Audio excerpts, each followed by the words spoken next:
Saludos de Cristo para usted, hermano y hermana. Bienvenido, bienvenida a Escuela Sabática Profundizada desde Barcelona, España. Al fondo tenemos el templo, la Sagrada Familia. Desde acá analizaremos la lección titulada Los dirigentes de Israel. Soy el ministro Enoch Martín con ustedes en el análisis profundo de la palabra de Dios. Analicemos la sección titulada El patrón de liderazgo de Esdras y Nehemías. Esdras se desarrolló en el liderazgo religioso porque fue sacerdote. Nehemías se desarrolló en el liderazgo político porque fue gobernador. Dirigió a Jerusalén. Empecemos analizando a Esdras y su liderazgo. Esdras capítulo 7, el versículo 6 dice que Esdras era versado en la ley de Moisés. La primera característica de Esdras es que era un estudiante profundo de la palabra de Dios y se puede resaltar bajo el término versado en la ley de Moisés. También lo refuerza Esdras capítulo 7, el verso 12. Esdras, sacerdote, escriba, erudito en la ley de Dios. Versado, erudito, implica que Esdras era un estudiante diligente y profundo de la palabra de Dios. Pero tiene otra característica más. En este caso, él era un hombre de oración y ayuno. Eso se corrobora en Esdras capítulo 8, el verso 21. Y publiqué ayuno, dice Esdras. Claro, porque él practicaba el ayuno, no solo personal, sino colectivo. Ahora veamos que las características vistas en Esdras también son repetidas en Nehemías como un hombre de Dios. En el caso de Nehemías, se puede leer en Nehemías capítulo 8, el verso 9, donde se nos dice que el pueblo lloraba cuando se leía la ley, es decir, el Pentateuco, la Biblia de aquel entonces. Obviamente también está involucrado Nehemías como parte del pueblo, en este caso como líder. También se corrobora que Nehemías no solamente era estudiante profundo de las Escrituras, sino que también Nehemías practicaba el ayuno. Eso se corrobora en el libro de Nehemías capítulo 9, el verso 1, donde todo el pueblo junto a Nehemías celebraron un ayuno en el séptimo mes. La aplicación directa para nuestro tiempo es la siguiente. Tanto Esdras como Nehemías eran estudiantes profundos de la palabra de Dios, pero la palabra de Dios está bajo los términos, según Esdras capítulo 7, el verso 6, la ley de Moisés. De acuerdo también a Nehemías capítulo 8, el verso 9, dice la ley, haciendo referencia a la ley de Moisés. Tanto Esdras como Nehemías estudiaban profundamente la ley de Moisés, es decir, el Pentateuco, los 5 libros de Moisés. Número 1, Génesis. Número 2, Éxodo. Número 3, Levítico. Número 4, Números. Y número 5, Deuteronomio. 5 libros. Estudiaban, en este caso, los líderes modelos Esdras y Nehemías. En contraparte, en nuestro tiempo también tenemos un liderazgo y eso no lo podemos negar. Veamos qué dice la palabra de Dios. Para ello vamos a leer lo que dice Apocalipsis capítulo 3, el versículo 14. Escribe al ángel de la iglesia de la Odisea. Que quede bien claro que el mensaje es para el ángel directamente de la iglesia de la Odisea. Entonces identifiquemos quién es el ángel. Para ello se puede citar Apocalipsis capítulo 1, el versículo 20, donde dice categóricamente que las 7 estrellas son los 7 ángeles de las iglesias. Si identificamos qué representan las estrellas, vamos a identificar qué representan los 7 ángeles de las iglesias, porque las estrellas y los ángeles son lo mismo. Entonces veamos lo que nos dice el espíritu de profecía en Obreros Evangélicos, libro de Elena de White, en el capítulo En lugar de Cristo, la página 13. Los ministros de Dios están simbolizados por las 7 estrellas. Entonces, los ministros son las 7 estrellas, los ministros son los ángeles. En este caso, tenemos en nuestro análisis específicamente y exclusivamente el ángel de la iglesia de la Odisea. Y usted, como estudiante sensato de las Escrituras, sabe que el ángel de la iglesia Laodicea hoy, como lo hemos visto, representa a los ministros, pero la Odisea, la iglesia en sí, representa a la iglesia adventista del séptimo día. Por lo tanto, cuando dice escribe al ángel de la iglesia de la Odisea, debe entenderse, escribe a los ministros, a los pastores de la iglesia adventista del séptimo día. Veamos que le tiene Cristo como mensaje a ellos directamente. Leamos Apocalipsis capítulo 3, el versículo 17. Palabras directas de Cristo a los ministros. Tú dices, yo soy rico y enriquecido y nada necesito, y no conoces que tú eres un cuitado, número 1. ¿Qué más dice? Miserable, número 2. Y pobre, número 3, ciego, número 4, y desnudo, número 5. 5 acusaciones que le hace Cristo directamente a el ángel, a los ministros adventistas del séptimo día. Observan entonces la conexión, el clic que hizo ahora el tipo con el antitipo. Allá los líderes en el pasado, Esdras y Nehemías, estudiaban el Pentateuco, los primeros 5 libros de la Biblia escritos por Moisés, y por el otro lado, el liderazgo de nuestro tiempo es acusado con 5 términos hacia el ángel, hacia el liderazgo de la iglesia adventista del séptimo día. Esto es sorprendente. Sin embargo, es negativo, pero debemos tomar buen ánimo, debemos permanecer en la iglesia adventista del séptimo día, porque Dios ha declarado que donde los ministros no sean fieles, Él mismo se hará cargo del rebaño. ¿Dónde lo dice? Léase Testimonios para los ministros. Encontrará ese libro específicamente para los pastores, pero también puede leer Testimonios para la iglesia, el tomo 5 en la página 75, donde reafirma lo que hemos dicho. Por el otro lado, si hoy el liderazgo no efectúa un cambio, hacemos un llamado a los ancianos de la iglesia adventista, a los pastores de la iglesia adventista y a todo tipo de líder en la iglesia adventista, que el Señor pueda bendecirlos poderosamente, pero necesitamos hacer una reforma en nuestra manera de vivir, en nuestra manera de dirigir a la iglesia adventista del séptimo día, porque de lo contrario nos espera lo que dice Ezequiel capítulo 9, el verso 2, dice que son 6 hombres con una misión específica. De los 6 dice que viene uno vestido con lino y trae un tintero de escribano. Ese es el bueno, ese es el que trae el sello. A ese necesitamos, ancianos, pastores, ese necesitamos.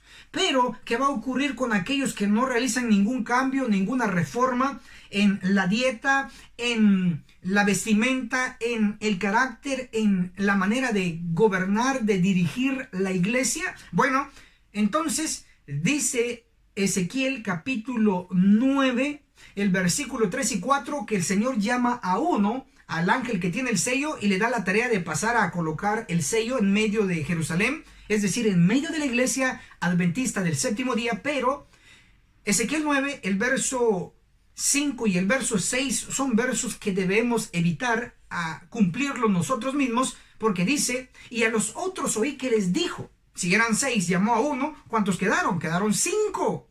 Y a los otros llamó Y les dijo, esos otros son cinco. Esos cinco reciben la orden de pasar atrás del que lleva el sello y matar sin misericordia. Ezequiel capítulo 9, el verso 6 dice las categorías que deben de morir. Observan entonces, hermanos queridos, de que hay una conexión impresionante con toda la escritura en sí. 5 acusaciones hacia el ángel, hacia el liderazgo de la iglesia adventista. Cristo mismo lo hace.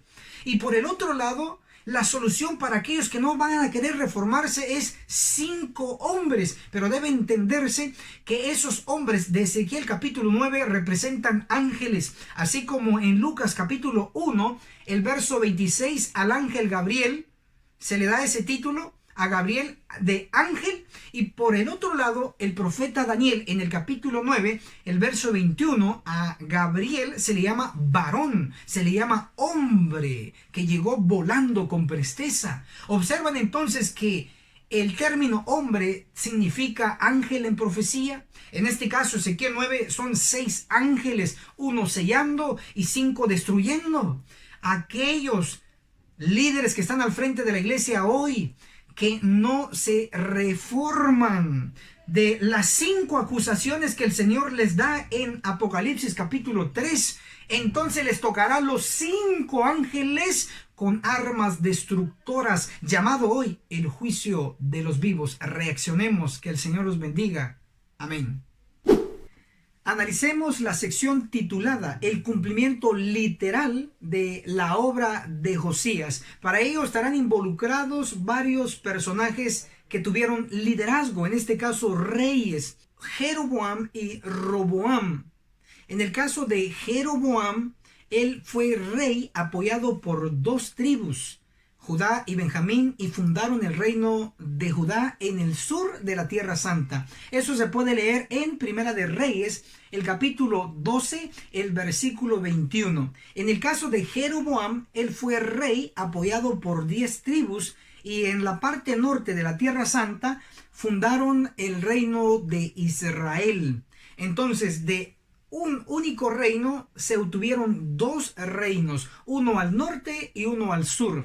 Lo impresionante de este análisis es que el reino del norte, en este caso gobernado por Jeroboam, él se alejó de Dios y implementó la idolatría entre el pueblo de Dios y fundó varios altares, pero especialmente uno que fue condenado juntamente con los demás altares, pero donde hizo presencia un profeta de Dios y dio una profecía para el futuro de ellos. Analicémoslo brevemente.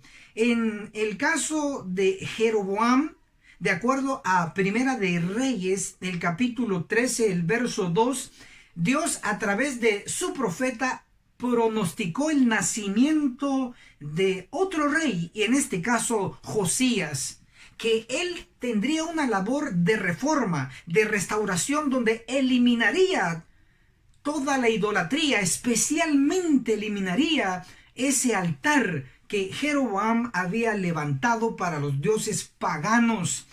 Interesantemente, de acuerdo a Segunda de Reyes, el capítulo 23 del verso 15 al verso 20, se cumple al pie de la letra lo que se había pronosticado por el profeta de Dios, que iba a surgir un rey llamado Josías y que iba a reformar y que iba a destruir el altar que Jeroboam había levantado. Pero ¿saben cuánto tiempo transcurrió y no se había cumplido la profecía? Entre el pronóstico al cumplimiento de la profecía transcurrieron 3 siglos, es decir, 300 largos años. Y eso se prueba con el espíritu de profecía en el libro Profetas y Reyes, en el capítulo 33, el libro de la ley.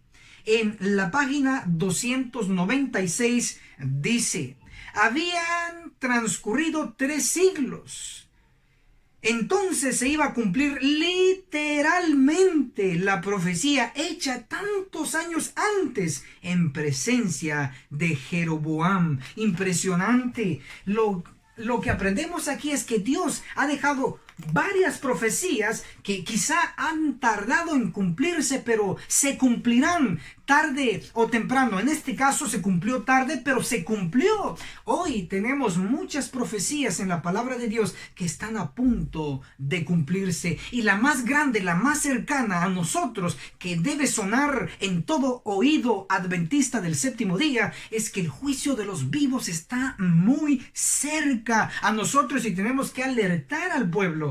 Voy a leer una cita inspirada, escrita por Elena G. de White, en relación al inminente evento del cumplimiento de la matanza registrada en Ezequiel capítulo 9. Una cita inédita.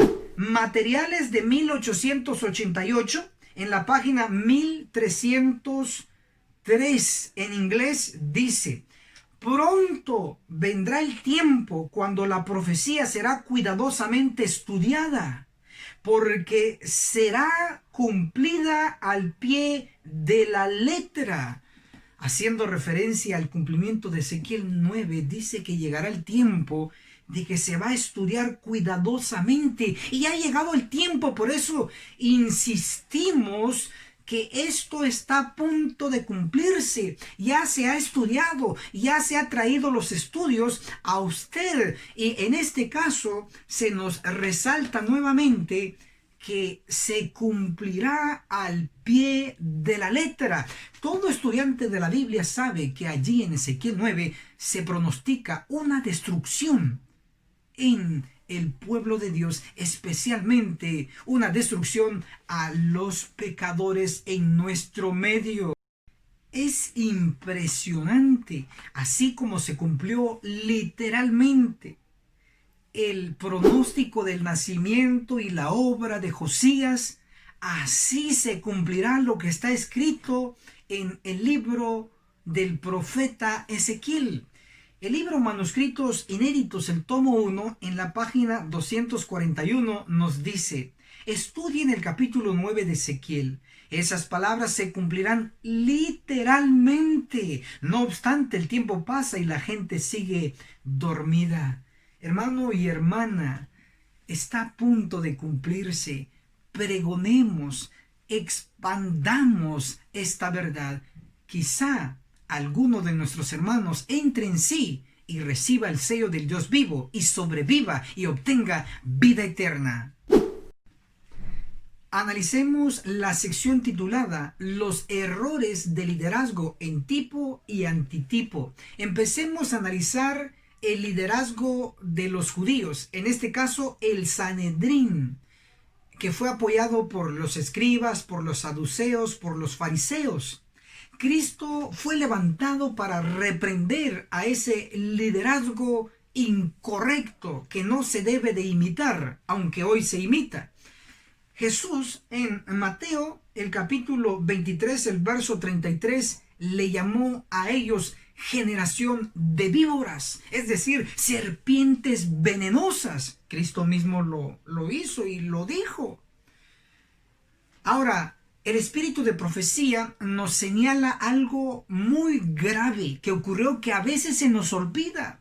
En el libro El deseado de todas las gentes, en el capítulo En el tribunal de Pilato, en la página 687, dice: el pecado de una nación y su ruina se debieron a sus dirigentes religiosos. Observan que toda una nación fue arruinada y fracasó por los dirigentes religiosos. Por eso Cristo les llamó generación de víboras venenosas. En cuanto a los errores del papado y de los sacerdotes católicos, Dios levantó a un hombre llamado Martín Lutero para hacer frente a la oposición y a la corrupción de ese liderazgo de la Edad Media. Veamos lo que dice el espíritu de profecía en el libro Primeros Escritos, el capítulo La Reforma, en la página 223, dice: con el poder del Espíritu Santo, clamó contra los pecados de los dirigentes de la iglesia y no desmayó su valor al tropezar con la borrascosa oposición de los sacerdotes, porque confiaba firmemente en el fuerte brazo de Dios. Observamos entonces de que Martín Lutero hizo frente a la oposición de los sacerdotes católicos, pero como se ve en la historia y se ve en nuestra actualidad, los sacerdotes, el papado fue derrotado por el verdadero liderazgo que trajo Martín Lutero a través de la reforma. Implica que hoy nosotros que promovemos reforma en la iglesia adventista del séptimo día se logrará, porque está escrito. Léase Testimonios para la Iglesia, el tomo 9, en la página 102. Vi en visiones de la noche un gran movimiento de reforma en el seno del pueblo de Dios, adentro y no afuera. Que el Señor pueda cumplir ya muy próximo esa profecía. En cuanto a los errores garrafales de los ministros protestantes en la época de Guillermo Miller, Dios hizo frente a través de su siervo, de Miller. Sin embargo, el espíritu de profecía comenta y nos dejó claro que la oposición vino también de liderazgo en esa época.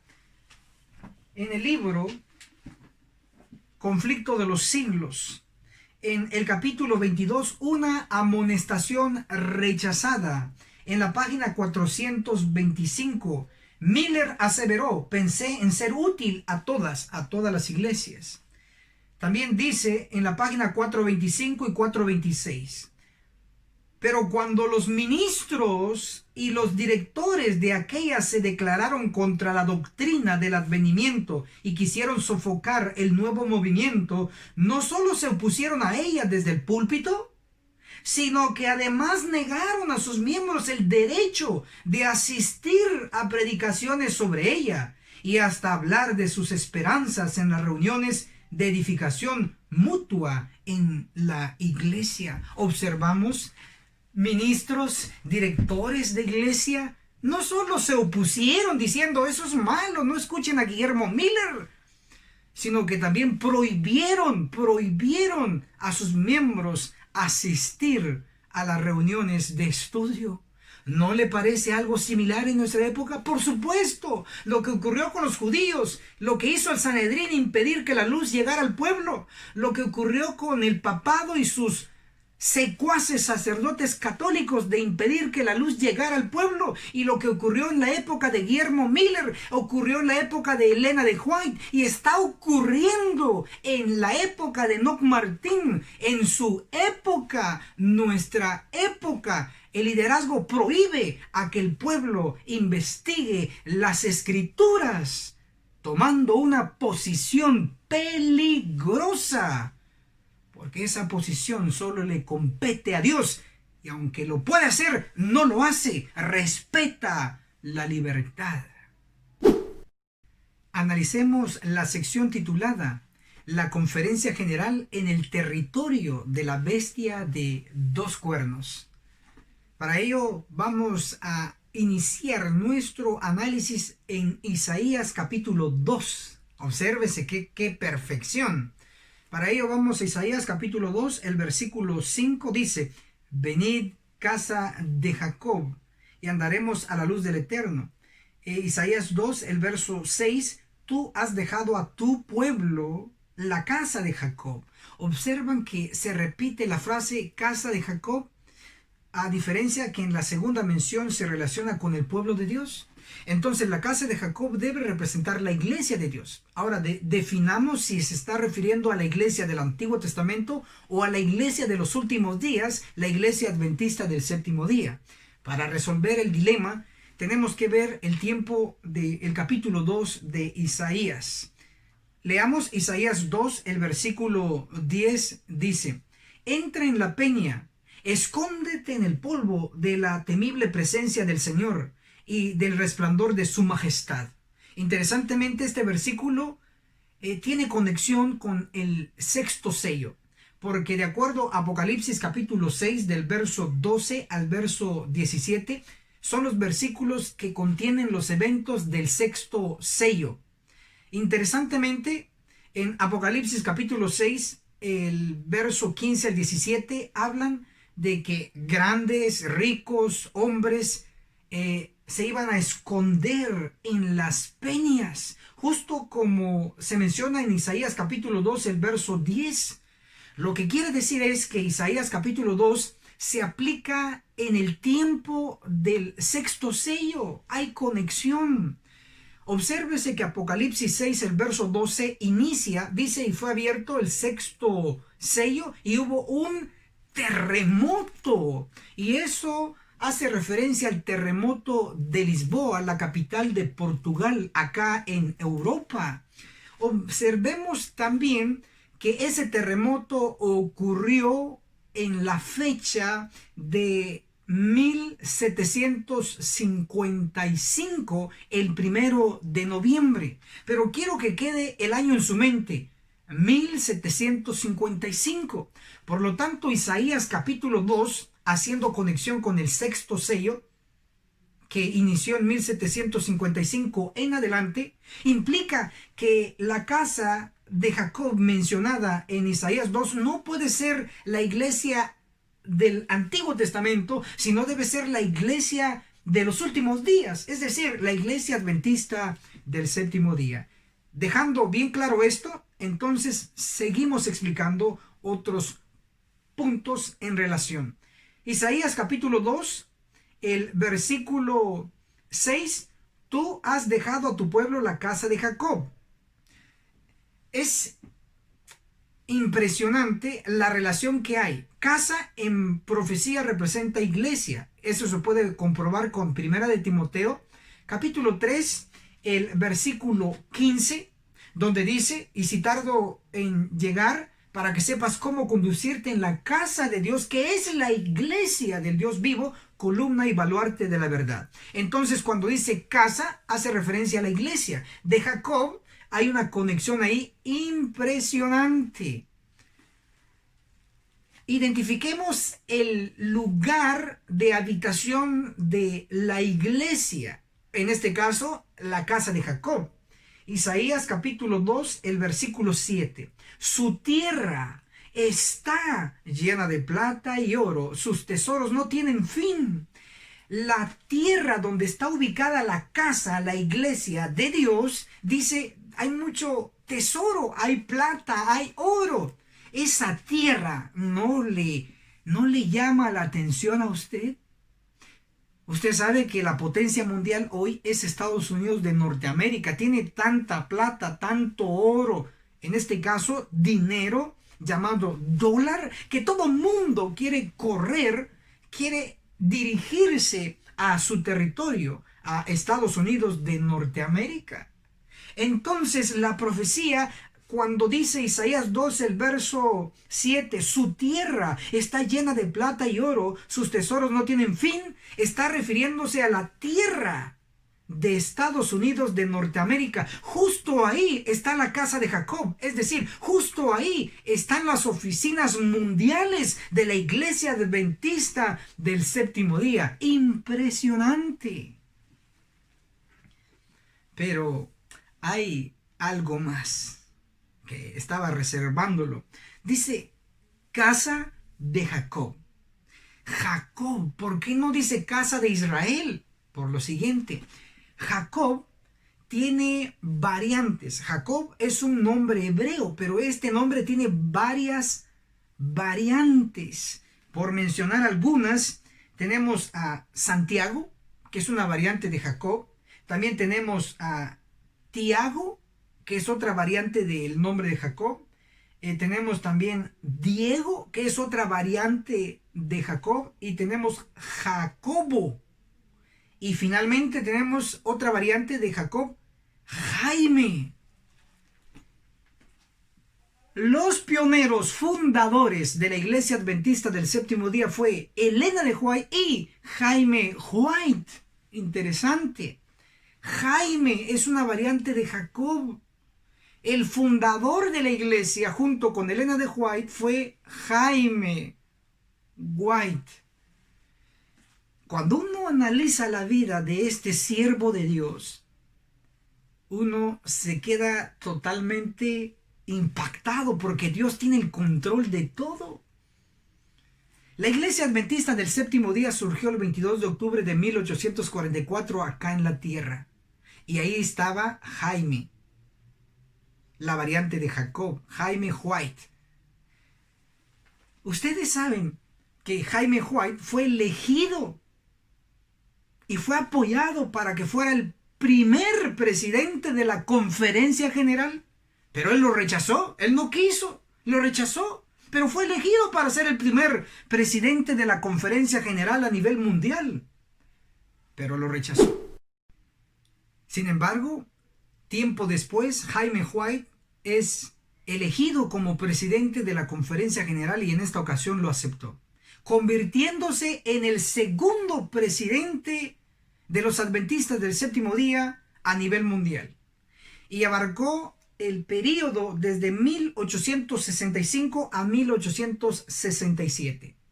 Ahí ocupó por primera vez el cargo de presidente de Conferencia General de los Adventistas del Séptimo Día. Pero hubo otra ocasión de su elección, en este caso, el período desde 1869 a 1871, ocupando el título del cuarto presidente de la Conferencia General de los Adventistas del Séptimo Día. En este caso, llevaba 2 presidencias, pero todavía en el futuro es elegido como presidente de Conferencia General en el período de 1874 a 1880. Él se convirtió y se ganó el título de el sexto presidente de la Conferencia General durante ese período.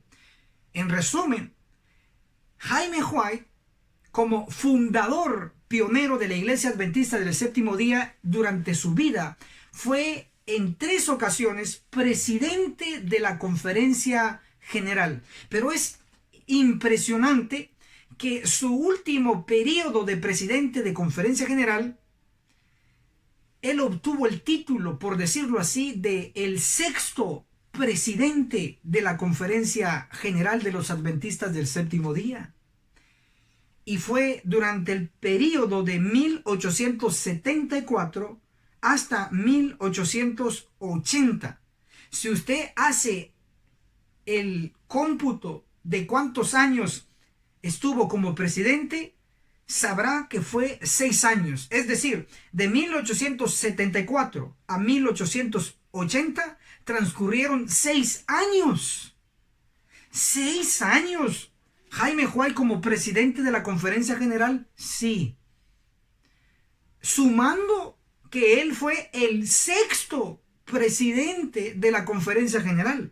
Si notan, por segunda ocasión se repite el número 6. Primero, como el sexto presidente de la Conferencia General de los Adventistas del Séptimo Día. Ahí va uno. Y segundo, al hacer el cómputo de 1874 a 1880, que él fue presidente, son 6 años. Ahí tenemos el segundo número 6. Por si fuera poco, él fue presidente de la Conferencia General en Estados Unidos de Norteamérica. Y como sabemos, Estados Unidos de Norteamérica está representado por la bestia de 2 cuernos de Apocalipsis capítulo 13, el versículo 11. Voy a leer lo que dice el Espíritu de Profecía.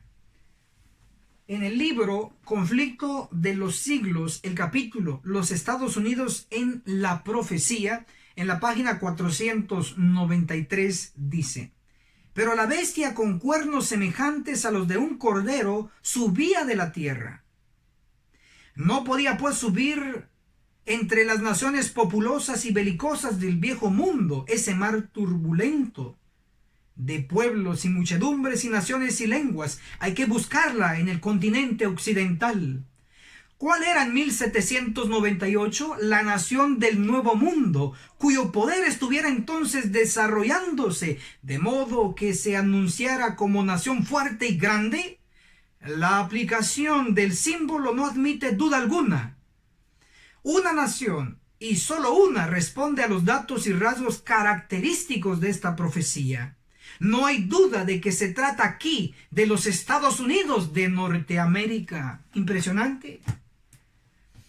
La bestia de dos cuernos simboliza, representa a los Estados Unidos de Norteamérica.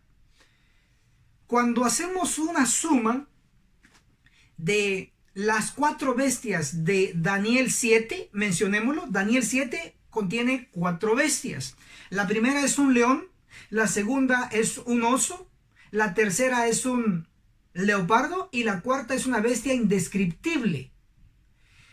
Luego en Apocalipsis capítulo 13 tenemos dos bestias, la bestia mixta o como leopardo de Apocalipsis 13 del 1 al 3 y la bestia de dos cuernos de Apocalipsis 13 del 11 al 18. Entonces en Apocalipsis 13 tenemos dos bestias. Entonces hagamos una suma de las bestias, las cuatro bestias de Daniel 7 con las dos bestias de Apocalipsis 13. ¿Pero por qué hacemos esta suma? Porque debe entenderse que la primera bestia de Apocalipsis 13 del 1 al 3, que es la bestia mixta o la bestia como leopardo, tiene las características de las cuatro bestias de Daniel 7. Pongamos los ejemplos. Tiene boca de león, tiene patas de oso, tiene cuerpo de leopardo y tiene 10 cuernos como lo tenía la cuarta bestia. Observan entonces que la bestia de Apocalipsis 13 del 1 al 3 es descendiente de las primeras cuatro. Por eso es que sumamos las cuatro bestias de Daniel 7 con las dos bestias de Apocalipsis 13. Sumémoslo entonces. La primera bestia en Daniel 7, el león. La segunda bestia, el oso. La tercera bestia, el leopardo. La cuarta bestia, la indescriptible. Y la quinta bestia es la de Apocalipsis 13 del 1 al 3, la bestia mixta. Y la sexta bestia es la bestia de dos cuernos de Apocalipsis 13 del 11 al 18. La bestia de dos cuernos que representa a Estados Unidos de Norteamérica tiene el número 6. Le pertenece el número 6. Impresionante. Entonces, no cabe duda que Dios tiene el control. Y en Apocalipsis 13, en el verso 15 al verso 18, se menciona que el número de la bestia de dos cuernos es 6, 6, 6. 3 veces 6. Impresionante. La bestia de dos cuernos le pertenece el 666 a Estados Unidos de Norteamérica, específicamente al presidente de la Casa Blanca, que colocará la ley dominical. Pero en conexión a nuestro tema, encontramos que la Iglesia Adventista del Séptimo Día surgió donde tenía que surgir, en la potencia mundial, en el territorio de la bestia de dos cuernos, o como dice Isaías 2, en la tierra que tiene mucho tesoro, plata y oro. Impresionante cómo Dios nos ha guiado. En el territorio de la bestia de dos cuernos, en el territorio de Estados Unidos de Norteamérica, están las oficinas de la Conferencia General de los Adventistas del Séptimo Día. Lo vamos a comprobar desde el ángulo profético. Apocalipsis capítulo 7, el verso 1 dice: después de esto vi 4 ángeles de pie en los 4 ángulos de la tierra, que detenían los 4 vientos de la tierra, para que no soplase viento alguno sobre la tierra, ni sobre el mar, ni sobre ningún árbol. Como puede observarse, en los 4 vientos de la tierra van a dañar en un futuro muy cercano 3 lugares: la tierra, el mar y los árboles. Pero hoy nos vamos a enfocar en lo siguiente. Como ya sabemos que la tierra representa el continente americano, el nuevo mundo, donde surgió la bestia de dos cuernos, Estados Unidos de Norteamérica, no lo explicaremos. El mar es lo contrario de la tierra, por lo tanto, el mar representa el viejo mundo. El viejo mundo, el lugar donde estamos haciendo estas grabaciones en Europa y otros países más. Lo interesante es que los árboles también van a ser dañados. Pero ¿dónde crecen naturalmente los árboles? ¿En el mar? No. ¿En la tierra? Sí. Por lo tanto, si la tierra representa al continente americano, el territorio de la bestia de dos cuernos, el territorio de Estados Unidos, entonces los árboles debemos ubicarlos en Estados Unidos de Norteamérica. Pero para entenderlo mejor, descifremos qué simboliza los árboles en profecía. Vamos a leer lo que dice Daniel, el capítulo 4, el verso 10. Estas son las visiones de mi cabeza. Cuando estuve en mi cama, me parecía ver en medio de la tierra un árbol de gran altura. Daniel capítulo 4, el verso 20, el árbol que viste, que crecía y se hacía fuerte, etcétera, etcétera. Daniel 4, el verso 22, eres tú mismo, oh rey, que creciste y te hiciste fuerte. Entonces, ¿qué representa un árbol en profecía? Gente, pero no cualquier tipo de gente, sino que líderes, en este caso, líderes civiles. Pero también la profecía nos señala algo más y es donde hace clic, hace conexión nuestros puntos. Vamos a dirigirnos al Nuevo Testamento en Mateo, el capítulo 3, el versículo 7. Cuando Juan vio que muchos fariseos y saduceos venían a su bautismo, les decía: generación de víboras. Fariseos, saduceos, líderes religiosos.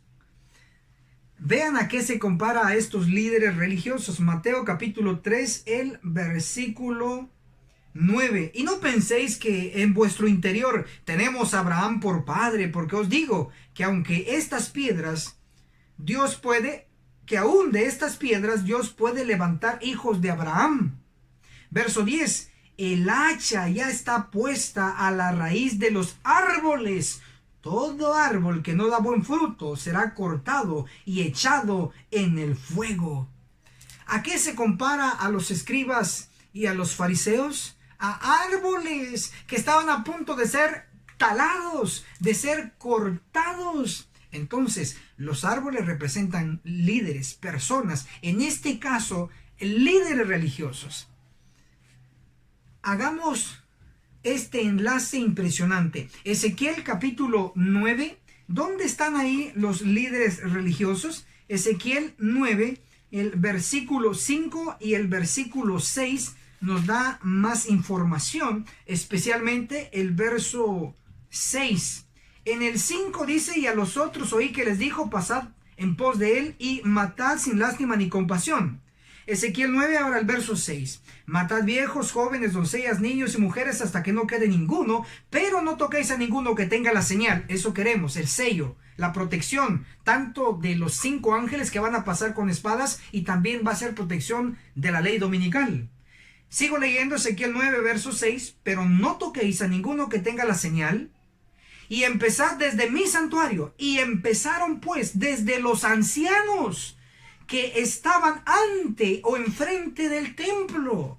Observan que aquí en Ezequiel 9, el verso 6, se mencionan viejos, se refiere a de edad, con canas, pero en el mismo versículo se menciona a ancianos, no de canas, no de edad, sino de puesto en la iglesia, puesto de autoridad, porque dice: empezad desde los ancianos que estaban ante el templo, frente a la iglesia, dirigiendo la iglesia. Porque un líder debe estar al frente, dirigiendo, jalando. Bueno, debería ser a la buena dirección, pero muchos de los nuestros están guiando a la iglesia, a la gente, por otro rumbo que Dios no aprueba. Por eso dice: empezad, Ezequiel 9, verso 6, la última parte. Empezaron pues desde los ancianos, líderes, que estaban ante el templo. Estos ancianos representa liderazgo de la iglesia, desde el presidente de conferencia general, presidente de división, presidente de unión de su país, de los adventistas del séptimo día. La destrucción va a empezar desde los líderes. ¿Por qué? Porque tienen más luz, más información, más responsabilidad. Basado en lo que hemos analizado, los árboles representan líderes. En este caso, entonces, los ancianos están representados por árboles que también van a ser talados. Pero literalmente van a caer. Van a ser cortados por espadas de ángeles. No lo digo yo, lo dice el espíritu de profecía.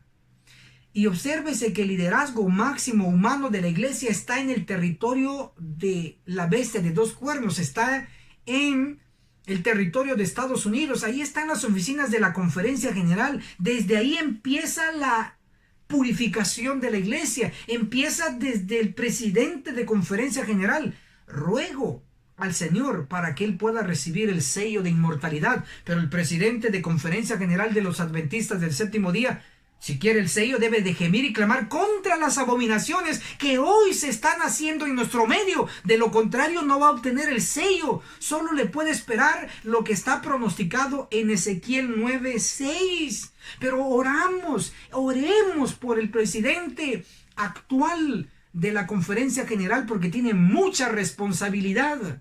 Y al parecer no está cumpliendo del todo, porque Dios pide todo. Dios quiere una reforma en la iglesia y se debe de efectuar, pero jamás se va a lograr rechazando a los profetas de toda la Biblia, rechazando a los profetas que Dios ha enviado en nuestro tiempo. Porque qué fácil es decir, sí, acepto a los profetas del pasado, pero no aceptamos a los que Dios ha enviado últimamente con un mensaje para la iglesia. Eso es peligroso, desde el presidente de conferencia general hasta el conserje de la iglesia. Peligroso el rechazar un mensaje. Pero de acuerdo a Ezequiel 9:6, la matanza que van a realizar los ángeles empezará con los que están frente a la casa, frente a la iglesia. Lo voy a leer en el espíritu de profecía. Joyas de los testimonios, libro de Elena de White, Joyas de los testimonios, en el tomo 2, en la página 65 y página 66. Si usted no tiene estos tomos, no se preocupe, es más fácil conseguir Testimonios para la Iglesia. Son 9 tomos. Ahí también se menciona lo que voy a leer. Testimonios para la Iglesia, el tomo 5, en la página 195 y 196. Va a encontrar lo que voy a leer acá. Dice: el Señor ordena a sus mensajeros, los hombres que tienen las armas de matanza en la mano: pasad por la ciudad en pos de él y herid, no perdone vuestro ojo, ni tengáis misericordia. Matad viejos, mozos, vírgenes, niños y mujeres, hasta que no quede ninguno. Mas a todo aquel sobre el cual hubiere señal no llegaréis, y habéis de comenzar desde mi santuario. Comenzaron pues desde los varones ancianos que estaban delante del templo. Ezequiel 9, versos 5 y verso 6. Lo citó aquí Elena de White en su libro. Ahora ella comenta estos dos versículos y dice: aquí vemos en Ezequiel 9, 5 y 6. Aquí vemos que la iglesia, el santuario del Señor, era la primera en sentir los golpes de la ira de Dios. Los ancianos, aquellos a quienes Dios había brindado gran luz, habían traicionado su cometido. Impresionante. No se ha cumplido la misión de liderazgo. Es aceptar el mensaje, los mensajes que Dios envía a su pueblo y propagarlos, pero son los primeros que bloquean los mensajes. Tal vez sea porque reciben un sueldo, no les conviene, porque si no los cortan, les quitan la credencial ministerial. No sé, puede ser muchas razones, pero quizás sea esa, porque es la más común. Pero hay algo cierto, y aquí dice que los ancianos, aquellos a quienes Dios había brindado gran luz, habían traicionado su cometido, su misión. Ellos dicen: el Señor no hará bien ni mal. Tranquilos, hermanos, Dios no va a hacer ni bien ni mal. Él es amor. El Señor no hará bien ni mal. Ojo a esto. No lo digo yo, lo estoy leyendo. Estos perros mudos que no querían ladrar son los que sienten la justa venganza de un Dios ofendido. Observamos, dice, estos perros mudos que no querían ladrar son los que sienten la justa venganza de un Dios ofendido. Hombres, jóvenes y niños, todos perecen juntos. Esto es tenebroso lo que está a punto de ocurrir. Está escrito, no lo estamos inventando. Por lo tanto, la advertencia llega nuevamente a usted y trate, si es líder, de propagar este tema. Si es laico, si es parte del pueblo, propaga este tema a todos lados, pero que el oído adventista del séptimo día se entere que está a punto de ocurrir la purificación de la iglesia. Concluimos con una de las citas inéditas del espíritu de profecía. El libro titulado Manuscript Release, el tomo 18, en la página 183. Actualmente este libro solamente se encuentra en inglés. Dice, en el capítulo 9 de Ezequiel, se ilustra el destino de los hombres de responsabilidad. Subrayen eso, de responsabilidad, que no glorifican a Dios en fidelidad e integridad. Lean este capítulo. Noten especialmente los versos del 4 al 6. Ya lo he explicado. En el tiempo indicado, el Señor hará un trabajo completo. Líderes, se está acercando el cumplimiento de la visión de Ezequiel 9. Todavía tenemos una oportunidad. Todavía nos quedan pocas horas de gracia. Aprovechémoslo al máximo. En lugar de oponernos al mensaje como líderes, abracemos este poderoso mensaje y extendámoslo y gritémoslo, por decirlo así, desde los techos, sin temor, sin temblor, para honra y gloria de nuestro Dios. Y si hacemos esto, si gemimos y clamamos contra las abominaciones hoy sin miedo en la iglesia adventista del séptimo día, les garantizo que nos veremos en el monte Sión. Y esto fue Escuela Sabática Profundizada. Felicitamos a todos los hermanos y a las hermanas que en los distintos países ya han cerrado el curso intensivo de 22 lecciones llamado El Testimonio de Jesús. De manera a distancia, de manera por correspondencia y de manera presencial, varios hermanos están cerrando ya el curso de 22 lecciones. En mi caso, yo disfruto estar calificando cada lección y dando un puntaje basado en la dedicación en el curso, para que usted pueda educarse, prepararse y al final obtener el sello del Dios vivo, gimiendo y clamando y sumándose al equipo de misioneros en Europa, en el continente americano, en África, en Asia, etc. Pero estamos dispuestos a prepararlo. Si usted aún no se ha sumado, súmese, llámenos, escríbanos al número de WhatsApp, el signo más primero, luego el área 502, el número 4229-7786. Ahí aparece el número de WhatsApp en su pantalla. Apúntelo, llámenos, escríbanos y de seguro le haremos llegar por correspondencia el curso intensivo. Y al concluir el primer curso, iniciará el nivel avanzado, el Apocalipsis, el perfecto arte profético. Hermano y hermana, si le gustó el tema, le gustó el video, dele like. Y si no le gustó, dele dislike. Haga el bien sin mirar a quién. Comparta el video con todos sus contactos, con sus amigos, con sus familiares y juntos lograremos advertir a nuestra amada y querida Iglesia Adventista del Séptimo Día. Hasta la próxima.